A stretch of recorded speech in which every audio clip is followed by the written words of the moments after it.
grips the wheel tightly with both hands and shakes his head. "Stay awake, Ted," he tells himself. "Stay awake." He looks at the digital clock in his dashboard. The soft green numbers read 2:31 a.m. Just another hour or so, then he'll be home. Staring at the illuminated road ahead of him, the image of his neatly assembled king-size bed comes to his mind. It never looked so inviting. Seeing himself sinking into the feather-topped mattress, wrapped in his silky comforter, he nods off. He wakes seconds later, just as his 91 Honda Accord crashes into a mailbox, tearing it right out of the ground. Ted panics, stands on the brakes, and overcorrects the wheel. The evergreen Accord spins around, crosses into the other traffic lane, and slams against an embankment.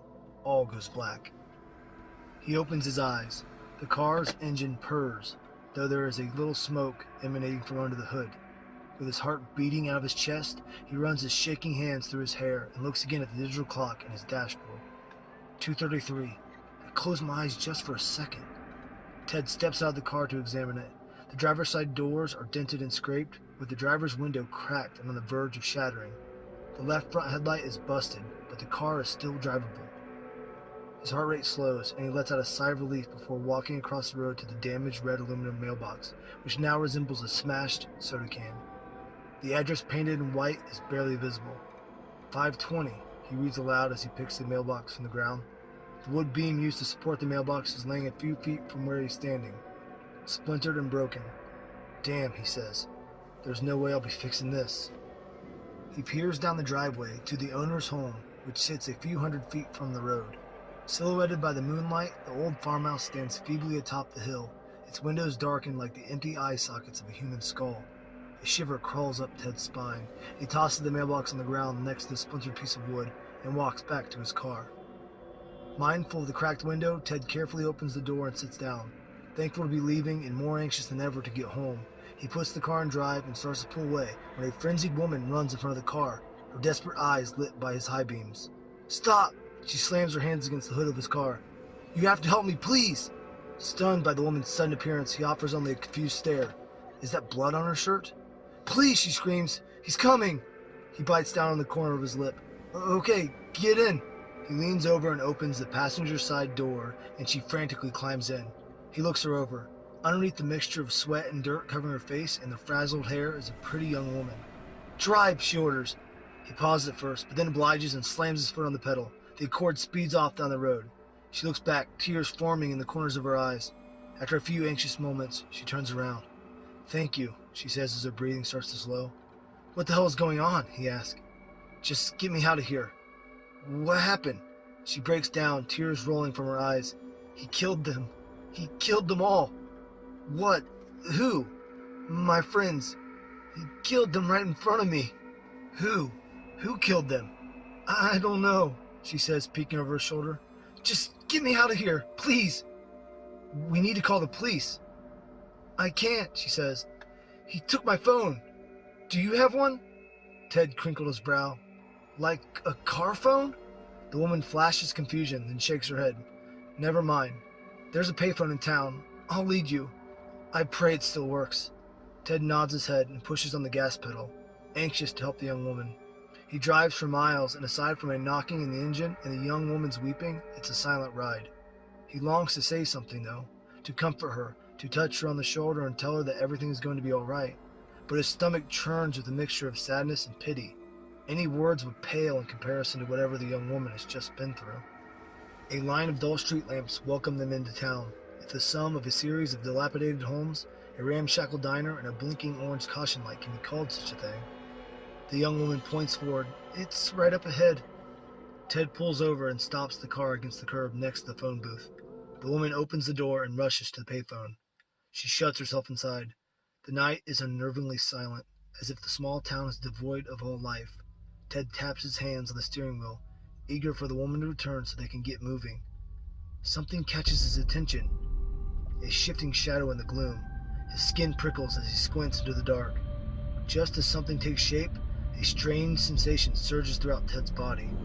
Something isn't quite right. He peers down at his hands. They're shaking. His vision starts to blur, and an uncanny weightlessness takes hold of him. As if he could simply drift away at any moment, Ted clings to the steering wheel until the passenger side door opens and the young woman climbs inside. She looks at him with a furrowed brow. Are you all right? Upon her words, the sensation fades instantly, and his breath returns. He releases his death grip on the steering wheel and rubs his temples. Yeah, I must have hit my head harder than I thought. The young woman flashes him a perplexed look. Before you found me, I had a minor accident. I fell asleep at the wheel, but I'm okay. He chuckles nervously to himself. I can't say the same thing about that mailbox I hit. I completely destroyed it. She proffers a small smile, enough to wash away the lingering confusion about whatever he'd just experienced alone in the car. The woman crosses her arms for warmth and blows out a long breath. Here, Ted says, reaching for the dial. Let me turn up the heat. It's okay, really. It's no big deal. I just got hit with a cold chill, was all. Did you get a hold of the police? Ted asks while he's fiddling around the dial in a vain attempt to get the car's heater working. Yeah, they're on their way. Ted accepts defeat with the heater and sits back. I'll stay with you if you'd like me to. She pushes a loose strand of hair out of her face and tucks it behind her ear. I would like that a lot. He leans in a bit.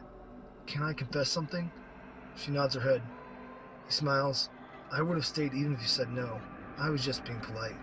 She smiles again and warmth rises within his chest. If only they were in different circumstances, he would ask her out. But now is definitely not the time. A quiet moment passes before headlights appear in front of them in the distance.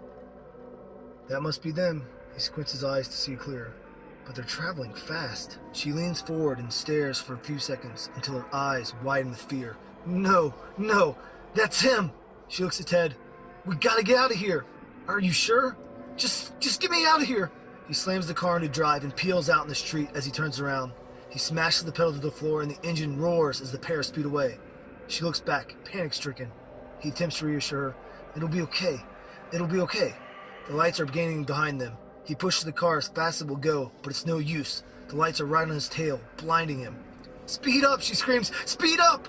Ted's Accord rattles and shakes, but it goes no faster. He's about to make a swift turn when the pursuer slows to a stop. The lights dim and disappear in the rearview mirror. Ted takes measure of his companion. She's breathing heavily. He checks the rearview mirror again. Only the red of his taillights reflects on the road. I think we lost him, he says, trying his best to ease her anxiety. She lifts her head out of her hands and looks back. Why? Why me? Ted leans over to touch her. I'm sorry. Suddenly his car rocks and pulls violently to the right. He pumps the brakes and grips the steering wheel with both hands. The tires squeal and the car rattles to a brisk stop. After a brief moment of shock, Ted collects himself and releases his death grip on the steering wheel. His passenger is visibly shaken and somewhat catatonic. Ted climbs out of the car and looks around. The road is quiet and empty. He walks over to the front of the car. The right tire is completely shredded. He mutters to himself, what a night. He walks to the back of his car. His rear tire looks worse than the front. He sighs in a mixture of frustration and disbelief, then walks back down the road to find the source of his car's latest damage. The culprit lies about 120 feet from the car. He reaches down and picks up the bent piece of rebar, then peers over his shoulder at his car. I need to get that girl to safety. He marches back to the Accord and opens the trunk. Pulling out a flashlight, Ted walks to the front of the car and checks on his passenger. She sits in the passenger seat, clutching her legs tight against her chest. He opens the door and reaches out his hand. Come on, we need to find a house and call the police. Are you sure it's safe? She asks sheepishly. He leans against the top of the car, bracing himself with both arms. I don't know, but we have to hurry. She nods quickly and climbs out. I think that there's a farmhouse up ahead. Let's hope someone's home, he says as he hands her the flashlight. The two set off on their trek through the dark. His heart beats steady in his chest, adrenaline brimming to the surface of his skin, threatening to burst out. He holds the bent piece of rebar tightly in his hand, ready to fight if need be. It's a long, anxious walk, but the young girl was right. He sees the mailbox first. It's a black metal mailbox. She flashes the light on the silver numbers painted on the side. 520, she says. He stops, overcome with an eerie feeling of deja vu. He mutters under his breath, 520. What? She asks, confused. He rubs his head. Nothing, it's just nothing. Don't worry about it. Are you sure? Yeah, let's just get to the house. They walk up to the driveway and turn toward the house. The two-story farmhouse stands solitary amidst the moonlit lawn. He stops, once again struck with a feeling of deja vu. He glances back over his shoulder at the mailbox, and then back at the house. She noticed that he's acting strangely. Are you okay? She asked. Ted shoots her a puzzled look. Did you notice any tire marks on the road or a smashed mailbox anywhere? No, but there was a white cross on the other side of the road. Why do you ask? He peers at the farmhouse. This is where I fell asleep at the wheel. Are you The look of confusion on her face disappears and is replaced with one of fear. There's someone coming. The beam of headlights appear in the distance. He recognizes the speed of their approach. Run! Ted yells. The two scramble to the farmhouse. Ted beats on the front door. Hey! Hey! Anyone! They're coming here! She cries. He grabs the doorknob and turns it. The door is unlocked. Ted pushes it open. Come on, he says. They run into the house and he slams the door behind them. He locks both the doorknob and the deadbolt. The car outside squeals to a stop in front of the house, its lights visible through the front windows of the home. We have to find a phone, he says as he grabs the flashlight from the girl. A car door shuts outside. Stay with me? I promise I won't leave you. They search the bottom floor for a phone. Nothing. There's a loud bang on the front door. He's trying to get in. Upstairs! The two scurry up the steps as the intruder continues his assault on the front door. Ted searches the hallway with a flashlight. It gleams off a glass case located at the end of the hall. He rushes over to it and she follows. Ted peers through the case. Finally, something we can use. He tries to open the door to the glass case, but it's locked. He takes the rebar and shatters it open. Ted pulls a loaded shotgun from the case. Do you know how to fire a gun? He says. She shakes her head. It's easy, Ted says, handing her the gun. Just aim and pull the trigger. The pounding continues downstairs before a loud crack is heard. He's in, she whispers. Ted opens a door in the hallway and motions for her to go inside the small closet. I'm going to keep looking for a phone. You remember what I told you. Aim and pull the trigger. Quaking with terror, she nods. Ted puts a finger to his lips and silently closes the closet door. He hears some shuffling on the first floor, then loud steps coming up the stairs behind him. He dips into a room and carefully closes the door. The room is in complete disarray, as if someone tore it apart in search of something. The footsteps get louder, closer. Ted spots something lying on the floor, just under the bed. It's some kind of cordless phone, but smaller. He picks it up and looks for a place to hide. He swiftly tiptoes to the closet door and opens it. He backs into the closet, closing the door in front of him, the glowing numbers on the phone providing the only light. He starts to dial 911 when something presses against Ted's back. He shifts to the left, and the weight of it collapses against him. He jumps in fright when the light from the phone illuminates the vacant stare of a pair of dead eyes just inches from his face. It's the corpse of an old man. Ted drops the phone, and the lifeless body slides to the floor as he bends over to pick it up. The phone lands next to the dead man's badly bruised neck. The side of the contorted body sends his stomach heaving. Ted covers his mouth and quickly picks up the phone as heavy footsteps cross the hallway. I should never have left her alone. He dials 911 with trembling fingers. It starts to ring. He nearly drops the phone at the sound of the shotgun blast. His mind conjures up the horrible image of the young woman bleeding at the hands of their attacker. Ted tucks the phone in his pocket and opens the closet door. Darkness and the smell of gun smoke greet him. There are no sounds other than his own uneasy footsteps and sharp breaths. What was I thinking? Leave her alone, he whispers. The light in the hallway turns on, seeping under the bedroom door. Footfalls echo in the hallway before stopping just outside the room. Preparing to attack, Ted grips the rebar until his knuckles turn white and reaches for the doorknob. Ted sighs with relief. You're okay. The young woman, smoking gun in hand, stands over the body of a large man, lying face down on the floor. She drops the shotgun at her side. Ted rushes towards her, but stops when the young woman raises the shotgun back up. A sly smile forms upon her lips. Aim and pull the trigger, right? Ted backs away from the barrel of the gun. What are you doing? It's me. I know it's you. She glances at the man on the ground. I know him too. With those words, the man stands to his feet, and she kisses him passionately, the barrel of the gun still trained on Ted. This is always so fun, she says with a devious smile. Ted inches closer to the bedroom, his heart pounding. You've been great, she says, but it's time for this game to end. This was all a trap, he asks. And you walked right into it. Why would you do this? She smirks. Why not? Ted stops just inside the doorway of the bedroom and swallows hard. His attackers advance towards him, a sadistic gleam in their eyes. The young woman raises the barrel of the gun and says mockingly, "Aim and pull the trigger." Just as they enter the room, Ted slams the door on them and dives to the side. She fires, splintering the center of the wooden door. Ted scrambles to his feet and swings the piece of rebar wildly, knocking the spent shotgun to the floor. He swings again and hits the other man in the neck, causing him to collapse to the ground, gasping at his throat. "What have you done?" she screams before charging at him. Ted takes another swing, striking her on the shoulder. The young woman crumples to her knees and screams in pain. Ted lurches forward to grab the shotgun when suddenly his hands start to shake and his vision blurs. He drops the rebar and collapses to his knees. The strange sensation from the car surges through his body, making him feel as if he's both sinking and becoming lighter. A distant voice calls out, then sirens.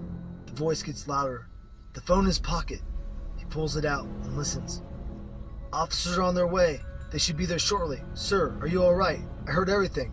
Are you all right?" Ted opens his mouth to speak, but no words come out. Darkness forms around his vision and starts to collapse in on him. He peers down in shock at his hands as they become weightless and transparent. He grips the phone, but it slides through his palm and crashes to the floor.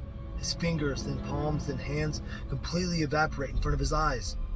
The young girl, still on her knees, watches him, her mouth gaped open in utter disbelief. A single syllable word manages to escape her lips, but he can't make it out. The sensation grows stronger. Darkness closes in on him.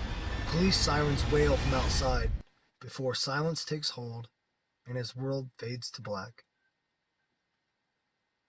He grips the wheel tightly with both hands and shakes his head.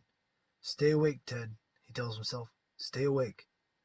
He looks at the digital clock in his dashboard. The soft green numbers read 2:31 a.m. Boo! I got you with my fake ghost right here. Scary, I know. Hey, I'm Sean. I'm the author of the story you just listened to. I hope you liked it. If you didn't, please be nice in the comments. I have a fragile self-esteem. If you did like it, hit a subscribe and all that stuff. I also write books. One of them will be out in January. You can check it out. I'll be dropping some more information about that as we get a little closer. A cover reveal coming soon. Also, I have a podcast with my good friend James where we talk about some of our favorite movies. It's called The Mix on Movies. You can find out about all that stuff at my website. The link is below. Dad joke.